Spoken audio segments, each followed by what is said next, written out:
Well, that was something, wasn't it? It was quite a sight, I would say. Mm-hmm.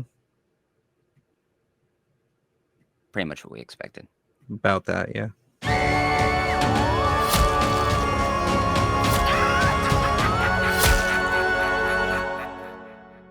Good evening, campers, streamers, and babysitters, and welcome back to another Raw Reaction review, where this time we are taking a look at The Strangers, Chapter 2. After learning that one of their victims, Maya, is still alive, three masked maniacs return to finish the job. With nowhere to run and no one to trust, Maya soon finds herself in a brutal fight for survival against psychopaths who are more than willing to kill anyone who stands in their way. Luke, I think the excitement and anticipation for The Strangers Chapter 2 between, I would say, us and some of our friends in the YouTube horror community here has been relatively, excited. I would say I was very curious to see what they were going to do. And to be completely honest, not in the best way. I didn't think that there was very much hope after that first installment. Like many, I was also open to the idea that, okay, maybe they wanted to do the soft reboot first, and then we'll get the actual story and we'll kick into high gear here. But something just didn't sit right with me after that first film. A lot of things didn't sit right with me, and I went into this kind of anticipating a dumpster fire. Absolutely. I can equate this to something maybe you can relate to. When you're younger and you eat dinner and then you immediately throw it up. And then you don't want to eat that meal for a very long time, but then your mom makes it like a month later and you're forced to eat it again. And you just have that disgusting taste in your mouth. I think that's what The Strangers Chapter 2 was for me. It was inevitably coming out and I just didn't have a taste for it. I was gonna say bananas. That happened to me with bananas. So This is that's the Chapter 2. The Strangers Chapter 2 is your bananas. it is Villain. bananas. Yeah. I man, where to even begin with this? I think a lot of people have seen the reactions from Fantastic Fest already. That's how we got lined up with this, and I guess I should get this out of the way. First things first, if you stay tuned to the end of this review, I got to sit down and speak with Rennie Harlan. Yes, the man behind all three of the Strangers chapters. And I won't spoil anything, but I will say the man was very humble, very cool, and admittedly, like we said on the onset of the first film, I was excited to see him take this on because he's made some pretty good movies. He's also made some stinkers, and unfortunately, it just seems like Strangers Chapter 2 may have outstunk the first one because this movie is a fucking slog, dude. This is like if padding was ever personified into one film, this is a padding movie. It's all padding. Absolutely. And when we talk about this one is such a chore to get through, the entire movie is going from one place to the next. It's like a giant chase to get to that third film. And it just feels so slow. It feels like we're killing so much time throughout this film and we don't really accomplish anything. It just feels like a big nothing burger by the time we get out of this one. At least, that first one was a retread. We can be like, okay, they're just pulling from that source material and didn't really give us anything new. And then it was kind of like promises. Oh, yeah, we're going to kick it into gear with that second chapter. This is what we're trying to get to in terms of that original storytelling. And I guess their idea of original storytelling is, hey, we're just going to run through the woods. We're going to get to other locations and not really accomplish anything. There's a lot of issues that I take with just this whole concept of this Strangers trilogy now that we've kind of seen where everything's going, at least I guess to the best of our knowledge. Because I hate to say it, guys, if you're going into Strangers Chapter 2 looking for answers, definitive answers, I think, what do we get? One or two, maybe, answered questions, if they are questions for you. And you got to be paying attention. You do. Yeah. It's one of those things where, man, this just feels like we had to really pad out what was probably, because we all know the story by now, and if you don't, basically, it was originally pitched as one film that Rennie Harlan was going to do, and then he made enough or shot enough that it was like a 4-hour cut, so they added a little bit more to make this 3 films. And I'm sorry, but this has got to be the chapter that was just all the filler. Because again, there's nothing of substance here that really keeps you moving. We kind of feel like she wakes up after the attack of the first one in the hospital. And like Luke said, we just kind of move to like a couple different locations with just other things that aren't the strangers causing her problems. And it's very weird. And then there's a lot of this flashbacky stuff that's just, again, I don't know what they're trying to set up here or what their big thing is. And it's all very confusing, but not in a good way at all. It just seemed really directionless. As you say, this connector piece to get the 1 to 3, and nothing really happens, unfortunately. There is no character development. We don't come into a different place from the end of this film. And when we talk about them going back and doing the reshoots, that was a big thing coming out of Strangers Chapter 1 is, oh, we didn't give you what you wanted there, so we're going to go back and we're going to reshoot some things. And Rennie Harlan came out and was talking about, we're going to get some of the backstory to the strangers. We're not going to get too deep into it, but it seemed like that's what you guys want. I don't know who those people were that wanted the backstory to the strangers. We're not that crew. And we get some connective tissue with the strangers. And I don't know, it just feels so basic, so run of the mill, what we do get in terms of any sort of connective tissue with trying to establish any sort of motivation. It's like this is screenwriting 101, I think, in terms of getting any sort of backstory. It just kind of was so eye-rolly to me and just so generic when we come into these horror films that it's void of any flavor, any sort of unique stamp that we could have gotten with the strangers. I think all hope is lost, unfortunately. Yeah, I mean, there's nothing they could really do at this point to rescue this trilogy for me when, 2 of the 3 are really this bad. Because again, the first film is just the first Strangers movie, condensed and void of any tension that it originally carried and had.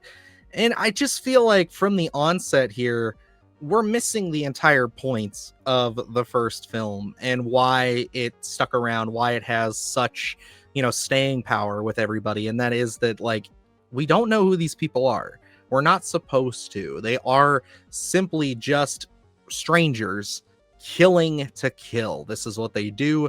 They don't pick people and stalk them and try to have this whole, backstory to it. It's like, no, they are just killing people to kill. And I'm sorry, you haven't done anything in both of these movies to really justify what I think is this really hamstrung, ham-fisted backstory that you're trying to tell to these characters that for most of the movie, I would say the backstory is like second place. Like, we're not really there. But the first part where we are, it's just Madeline Pritchard running around, hiding, crying, being upset, thinking about her dead fiance. That's it. Like, there's nothing really that crazy. I will admit that there were some scenes in the hospital part that, were very Halloween 2-esque. There's one involving a morgue that I thought, that's a pretty cool idea. I like that. I hope they do something really cool to string this together. And they don't. But then, it goes into a direction I didn't see coming. But after that, I don't know, man. There's just nothing of note really to say about this movie. There are some decent vibes in the hospital, and we're not there for a very long time. And there's one spot in the morgue where she ends up in just such a convenient spot. Again, when we go into eye-roll, I was like, okay, of course, that's where she would end up, just to try and build some sort of tension. It just didn't feel natural. I think and as soon as we get out of the hospital, it loses any sort of creative stamp that the film could have. There's a scene in the woods that we're not diving into spoilers that goes on for, I kid you not, 5 minutes at least, and it is absolutely out of place, weird, CGI heavy, something that I don't know how you fit it into a Strangers film. And when we talk about what made that first film great, what makes Prey at Night so much fun to watch, none of that is prevalent here. It's all gone. It's just this very basic story that feels honestly like a C-level slasher where, you don't have any sort of strangers flavor, nothing like that. If you just play a couple scenes from this without the strangers in it, you wouldn't even know what this film is from, to be honest, because it is so basic. It is so just generic. I know we're being so negative on this film, but it was just, we wanted something out of this. Chapter 2, give us a reason to continue the trilogy here, and we got nothing. Yeah, it's just it's kind of baffling because again, we hear the stories of these reshoots and them adding things to this, and it's just like, I spoke to Rennie Harlan. You guys will see that in a minute, and I think he is a very fine, nice gentleman who clearly seems to at least have some passion for this. He's not doing this because he doesn't, but it's just very odd to me that it's like, why does he want to tell such a basic, very like just kind of throwaway story? It seems like all I can think of is that he's going to absolutely blow our minds with chapter 3, and it's going to make all of this come together, and it is the biggest gamble you can imagine, because that's the only way this pays off. And I'm sorry, but I just don't see that happening. I just don't see how this is going to come together and make this thing anything worth, it's scratch. I think like it is just going to be something that people are going to forget about. And when you talk about The Strangers, this will be something that when they reboot The Strangers again in 10 years time, these will be the fun reviews that horror movie YouTubers and movie YouTubers in general will be revisiting and talking about. What the fuck were they thinking, right? Like, that's what these are going to be. I know these are going to be so dissected in terms of what the idea was going into this, what the logic was to kind of rekindle The Strangers and bring us something so basic, so generic. And getting into that chapter 3, man, it's going to be such a big ask. We went to the theater to see that first film. This one, luckily, we got a screener for. But for a lot of people that are going to be along for this ride, you're going to ask them to pay admission twice for 2 strikes and then go into a third film and say, hey, we're going to make more promises. This is really what we were trying to get to, and this is the story we were trying to tell. It's just going to be such a big ask, and it's going to be such a sour taste in so many audience goers' mouths to even go and show out for chapter 3. So I don't know. This one, such a huge miss. I didn't even feel any tension in this. And I think the big issue for that is, hey, we know we're getting a chapter 3. So it's one of those things where I don't even know how I was going to feel any stakes going into this one throughout the entire film and what they were going to show. And as we're trickling in this story of, I think, honestly, in chapter 3, we're probably going to get an even bigger narrative of the backstory to the Strangers, which I'm not looking forward to. They kind of breadcrumbed us throughout this one and kind of teased a couple things in terms of what could be going on. And man, the outlook on that one is certainly grim for me as well. I am just not excited for chapter 3. Yeah, unfortunately, guys, I don't even know if I have to say it, but this is a slash hit. Like, this is definitely one of those movies that, like, this is your make it or break it time. I'm sorry, but like, it's 3 strikes, you're out. Yes, but like, I just don't see the hype for this movie. I don't see a lot of people turning up for this one. I think out of pure curiosity and everything, the reviews came out so late. People are already at the theater when the reviews dropped for the first one. So it's like the money it made was because people rode the high of, ooh, we're getting a new Strangers movie. You don't have that anymore. This is very much just going to be people who I guess are diehard Strangers fans or just curious to see what happens next. And yes, we were curious, but now there's nothing left to be curious about. It's like, will we see the first one? I think out of pure obligation, or the third one be out of pure obligation for you guys in the channel. But yeah, I mean, this would be totally something that, like, if we weren't doing this for a living, if this wasn't our job, I'd probably check out and wait for streaming for chapter 3 at this point. I just don't care. And, we go into the cast here. Richard Brake, again, falls by the wayside. Not great usage of Richard Brake and so many breakout roles for him. Just falls by the wayside again. So just another strike to this film's many different elements that just don't hit. I'm going slash it as well. No tension. There is just no justification for chapter 1 or chapter 2 to exist. We have the original Strangers, we have Pray at Night. Those are a great variety pack of what you can really get from potential out of the Stranger storytelling. These ones just don't have it. This is, we took the bullet here for you and checked out chapter 2. I can't recommend you going to spend your money at the theater to check this one out. Unfortunately, it's hard to justify that. It's wait for streaming for this one. If you have the curiosity, if you want to check this one out, and I think a lot of people are going to be hesitant to go in and check out Chapter 3 unless they're going to go do more reshoots after people talk about Chapter 2 and what the rating's going to be here. I just don't know what they're going to do. What they're going to do to if that one is absolutely mind blowing, and Rennie Harlan trolled us for 2 chapters and said, "Hey, let's get to this third one. We're going to have a great time." I don't see that happening, but I just don't see a lot of people showing up for that Chapter 3. Yeah, so I guess we'll really have to see where people sit with this one. Obviously, if you've seen the film, let us know down below. Are we off base here? Are we just big haters in the chapter or the Strangers chapter? I can't even figure out the titles. 2 camp, or are you saying that this is actually pretty solid and you actually like what they're serving you? I just don't understand how you could. I mean, explain it to me, please, because again, it's just this feels like we're making these movies for kids who never saw the first film or even Pray at Night, and it's like those films have different tones, but they're fun and they work. One's vicious, one is a little bit more fun and interesting and kind of harkening back to the 80s, but still pretty vicious. So it's like, come on, man, these are just so bleached. I don't know what to say. Void of creativity. Yes, very much. But yeah, guys, that's gonna wrap us up here. So let us know down below what you thought of The Strangers. Definitely, if you are interested, we are going to be doing a spoiler review for this here, probably the weekend after it comes out here. And we'll have a couple of guests on reteaming with that one, and probably just one big therapy session again for all of us. So we'll see. Keep your eye out for that. So until next time, I'm Dylan Newell. And I'm Luke Janesco. And remember, stay scared. In our case, we shot the 3 movies first in 53 days, and we always knew that it was super tight, and there was always, a feeling like we wish we had more time and more money, and we could really improve on some things if we could.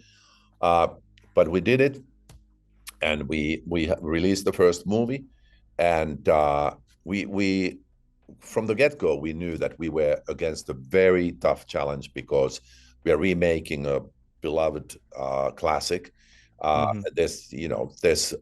It's a no-win situation, and we just sort of were biting our tongues and saying like, okay, let's just everybody be patient and wait until the 2nd and 3rd chapter come out so we can show why we needed to base the movie on this and how we're gonna develop the psychological and physical journeys of the characters from there.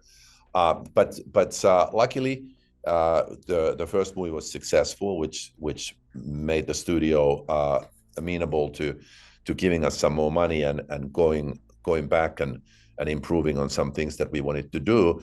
And a major factor in it was the fan feedback, good or bad. And we had a lot of bad feedback. There were a lot of people who weren't happy with the first movie, and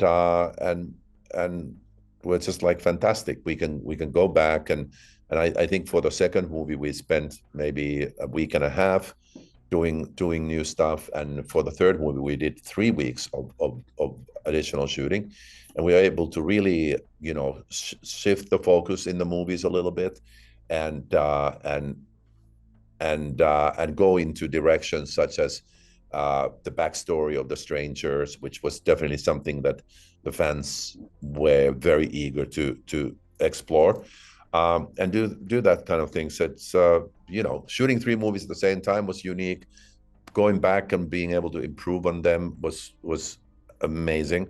So it's been a long journey. I was just talking about the fact that my daughter was born 3 weeks before we started the production. Oh, wow. And my daughter is 3.5 years old now, so here we are. Do the hard shit, gonna do it live, 'cause Splattercast kick it every day they live. Splattercast, gonna smash your ass. Splattercast, gonna smash your ass. Splattercast, gonna smash your ass. Splattercast, gonna smash your ass. Splattercast, gonna smash your ass. Splattercast, gonna smash your ass. Splattercast, gonna smash your ass.